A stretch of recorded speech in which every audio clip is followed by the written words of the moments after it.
Në Arqipeshkvinë Metropolitane Shkodër Pult u zhvillua një konferencë për media me rastin e 130 vjetorit të shpalljes së nënës së Këshillit të Mirë si pajtore e Shqipërisë. Në këtë aktivitet morën pjesë përfaqësues të lartë të Kishës Katolike në vend, duke theksuar rëndësinë shpirtërore dhe historike të këtij përvjetori.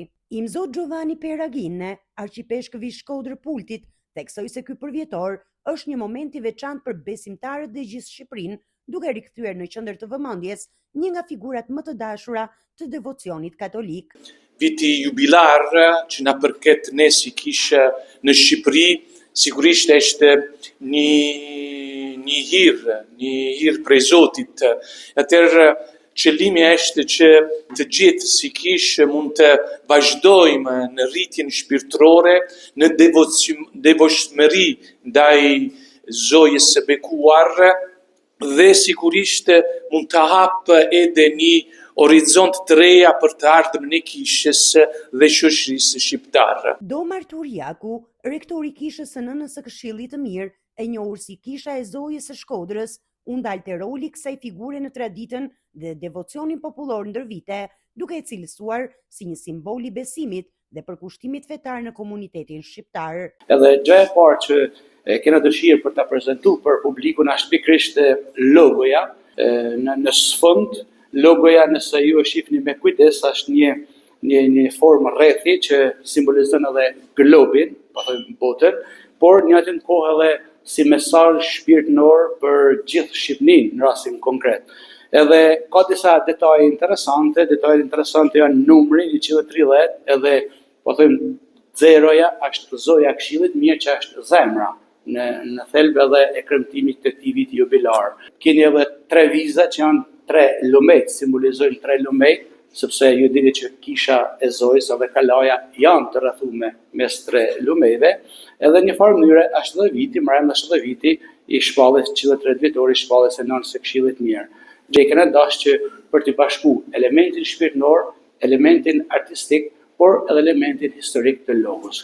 Qendra e gjithë shkaje, ose më mirë fillimi, inaugurimi, është prania e kardinalit, i cili do të vinë nga Roma, enkas për të hapur vitin jubilar. Është kardinali i Santa Maria Maggiores. Do jetë i pranishëm pikërisht, do të vinë me 25 prill paradite, mas dite do të jetë në Kishën e Zojës për të inauguruar edhe ekspozitën që do përgatitet enkas për këtë aktivitet. Dom Mark Pashkja, zëdhënësi konferencës i peshkëpunëtore shqiptare, prezantoi detajet e programit që do të shoqërojë këtë përvjetor të veçantë.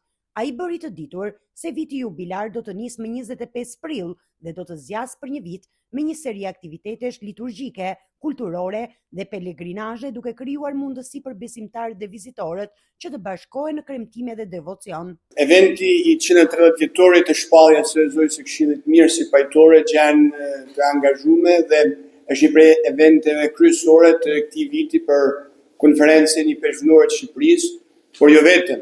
Për faktin sepse duke ditë që Zoja është pajtoria e gjithë shqiptarëve, kudo që nolën qoftë datën 26 mars, ku do të jetë kremtimi i kardinalit, por edhe gjatë vitit ku do të jenë aktivitete të ndryshme të pranishme në këtë jubilej, do të jenë edhe tjera konferenca i peshqpunëtorë. Kryesisht ajo e Shëncirit dhe Metodit, ku nëpërmjet shqiptarëve të Kosovës edhe shqiptarëve të Malezit do të përfaqësohen në personat e i peshqpunëtorëve të tyre, të cilët janë do të jenë pjesë thelbësore e këtyre festimeve dhe kremtimeve.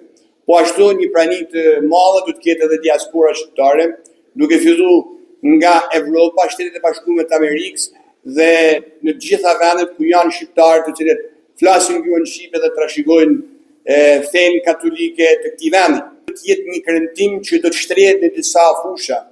Dom Arturi përpara përmendi fushën kulturore akademike, do të thotë një studim i thellum nga pikpamja dhe shkencore e këtij eventi, por nga ana tjetër do të kemi edhe një trajtim të gjerë liturgjik, shpirtëror, por edhe kulturor. Ky përvjetor shënon një moment të rëndësishëm për Kishën Katolike Shqiptare, duke forcuar lidhjet shpirtërore dhe duke rikthyer në vëmendje figurën e Nënës së Këshillit të Mirë si simbol i besimit dhe përkushtimit të komunitetit.